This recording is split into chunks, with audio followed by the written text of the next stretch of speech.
Good morning student. आज हम देखने जा रहे हैं हिंदी व्याकरण। हिंदी व्याकरण में पढ़ेंगे विराम चिन्ह।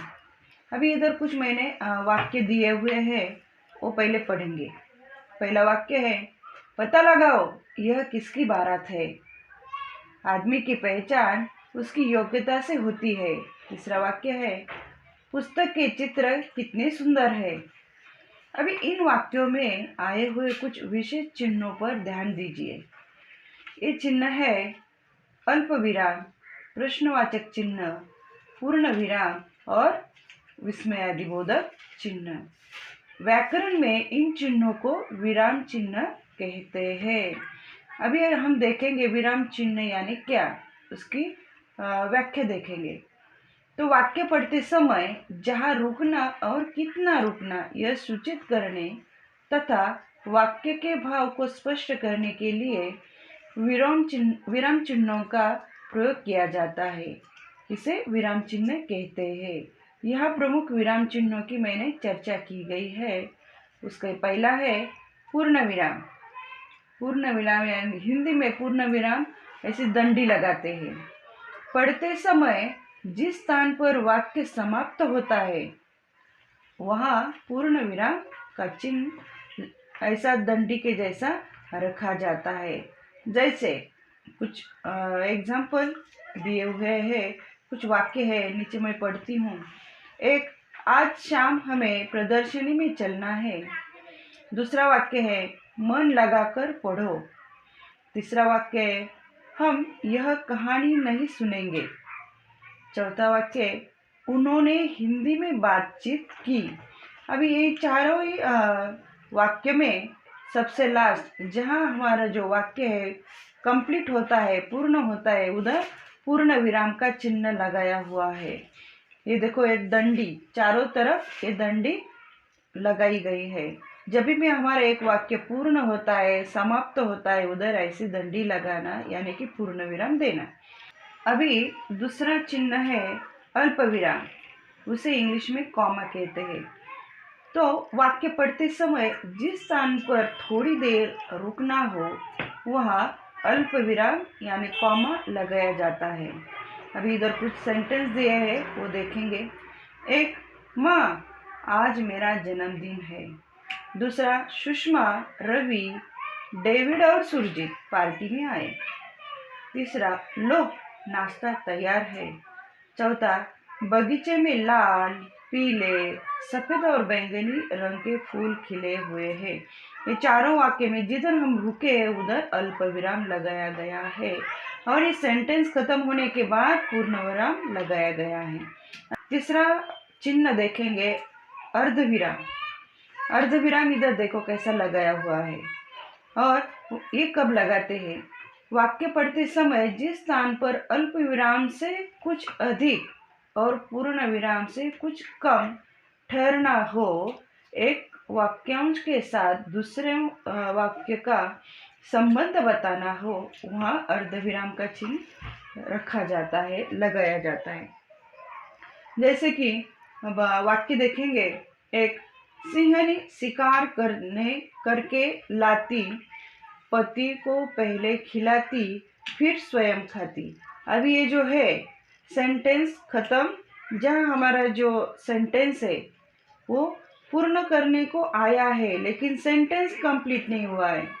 थोड़ी देर के लिए एक सेंटेंस उधर थोड़ा खत्म होके दूसरा फिर से चालू हो गया है, उधर हमने अर्धविराम लगाया है।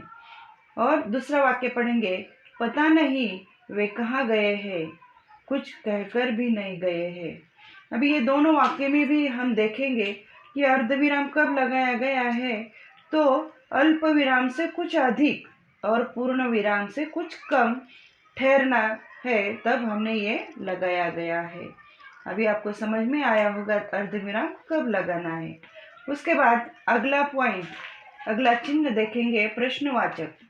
प्रश्नवाचक चिन्ह, अभी ये आप सभी को पता है, क्वेश्चन मार्क यानी प्रश्नवाचक चिन्ह। जिस वाक्य में से कोई प्रश्न पूछा गया हो उसके अंत में प्रश्नवाचक चिन्ह लगाया जाता है। अभी कुछ सेंटेंस मैंने दिए हैं, वाक्य दिए हुए हैं वो पढ़ेंगे। पहला वाक्य है तुम कब आए। हमने जो सामने वाला है उसको क्वेश्चन किया है, इसलिए क्वेश्चन मार्क है, यानी कि प्रश्नवाचक चिन्ह है। जब सेंटेंस खत्म होता है तो लास्ट में हम पूर्ण विराम लगाते हैं, लेकिन जब क्वेश्चन पूछते हैं, जब प्रश्न पूछते हैं तो उसके लास्ट में पूर्ण विराम नहीं देते, तो क्वेश्चन मार्क का चिन्ह लगाते हैं। अभी ये प्रश्न वाक्य फर्स्ट, तब तुम कब आए। दूसरा वाक्य है बारात कहाँ जा रही है। तीसरा वाक्य है माँ तू क्या लाई हुए। चौथा वाक्य क्या तुम्हारा कोई बड़ा भाई भी है। इन चारों वाक्यों के अंत में प्रश्न चिन्ह लगाया गया है और जो सामने वाला है उसको प्रश्न पूछा गया है, इसलिए ये प्रश्नवाचक चिन्ह है। उसके आगे का चिन्ह है विस्मय अधिबोधक चिन्ह। अभी ये देखो, ये ऐसा विस्मय अधिबोधक चिन्ह रहता है।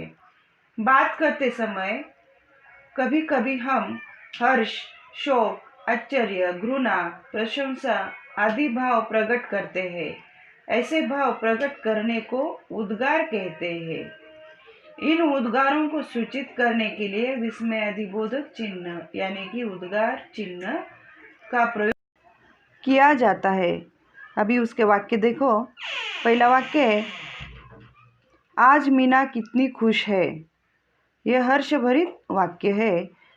उसके बाद दूसरा वाक्य है हाय मैं तो कहीं का नहीं रहा। ये शोक वाक्य है, इसलिए इधर हाय होने के बाद विस्मयबोधक चिन्ह लगाया गया है। तीसरा वाक्य वाह क्या कविता है। ये भी प्रशंसा करने वाली बात है, तो इधर भी उद्गार चिन्ह लगाया गया है। चौथा वाक्य है छी कितनी असभ्य हो तुम। अभी ये वाक्य घृणात्मक है, इसलिए इधर उद्गार चिन्ह लगाया गया है। वाक्य पांचवा अरे ये तो मेरी माँ है।